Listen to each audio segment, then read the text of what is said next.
3 million years before recorded history, before any known weapon or tool, early humans faced a world that honestly wanted them extinct. The savannas of Africa were ruled by saber-toothed cats, dire wolves, and giant hyenas. Our ancestors, smaller and slower, had only one advantage: an emerging intelligence that saw patterns others missed. While predators hunted with teeth, humans began hunting with thought. And in that small difference, the foundation of every future defense, ambush and military strategy was born. The fossils of Australopithecus afarensis, creatures like the famous Lucy, show a species living in constant danger, yet leaving evidence of controlled space, disturbed ground, clustered bones, and reshaped terrain. Archaeologists studying these sites found something remarkable. Survival wasn't luck, it was design. Humans had begun altering their surroundings to manipulate predator movement, an instinct that would one day evolve into battlefield engineering and fortified defences. In an age without tools, the earth itself became the weapon. Early humans learned the terrain, where predators drank, where herds migrated, and how the land funneled movement. They started using it. Natural depressions, steep ravines and fallen trees became barriers and traps. Archaeological digs at Letoli in Tanzania show clusters of stones and compacted soil near ancient waterbeds, suggesting organised positioning to block or slow larger animals. This was more than random survival. It was tactical planning.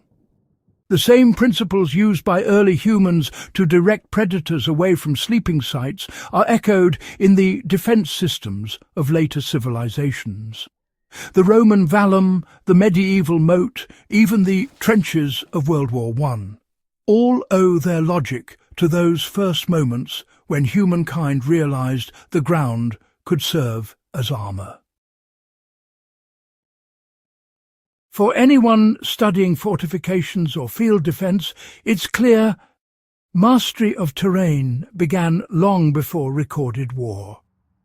Every soldier who's ever dug in or used elevation to their advantage is, well, repeating a lesson written in the soil of prehistory. Primitive as they were, these early traps represented humanity's first understanding of cause and effect. A shallow pit filled with branches wasn't a lethal weapon. It was, a delay mechanism.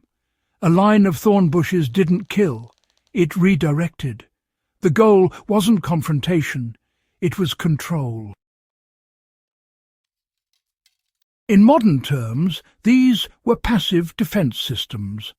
By changing animal behaviour through terrain modification, early humans demonstrated the earliest version of what would one day become tactical fortification.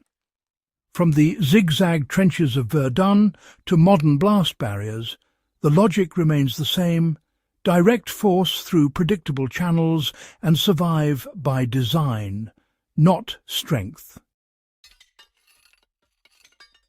Even today, engineers studying ancient landscapes find signs of deliberate manipulation, patterns of stones and debris arranged with purpose. Those markings tell us that defence strategy is far older than civilization itself. What truly separated early humans from every predator wasn't size or speed. It was awareness. They watched, learned, and remembered.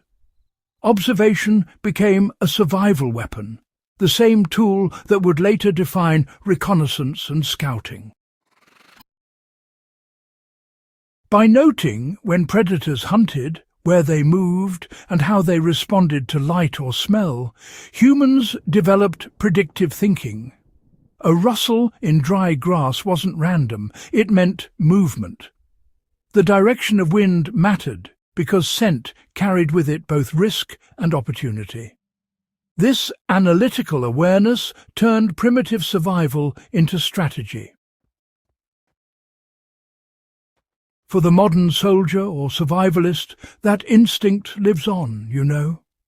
Field awareness, reading the environment, understanding approach angles, all of these trace back to those first people who realized that knowledge itself was defense. What began as instinct would evolve into tactics and then doctrine. Every reconnaissance mission or early warning post in history can trace its ancestry to those silent watchers of the African plains. No individual, however clever, could have maintained these defences alone. The complexity of traps and coordinated movement points to group effort, doesn't it? Fossil evidence shows clusters of individuals sharing small campsites, indicating a form of teamwork built around mutual survival. That cooperation, division of roles, shared vigilance, coordinated defence, marks the dawn of organised protection. From small family groups watching each other's backs came the social blueprint for military squads, hunting parties and defensive formations. Quite fascinating, really, how it all evolved. For historians, this connection is critical. You see, the first lesson in warfare isn't aggression, it's coordination. From the shield walls of the Spartans to the trench crews of the Somme, success always depended on shared responsibility and timing. These ancient survival groups, well, they laid that foundation through necessity, not training. Once early humans learned to control fire, everything changed. It wasn't just warmth, it was power. Firelight extended vision into the night. Smoke masked scent trails and glowing embers deterred nocturnal predators. Archaeological sites show evidence of burned soil used deliberately near encampments, actually marking the first perimeter systems in history. The principle is eternal.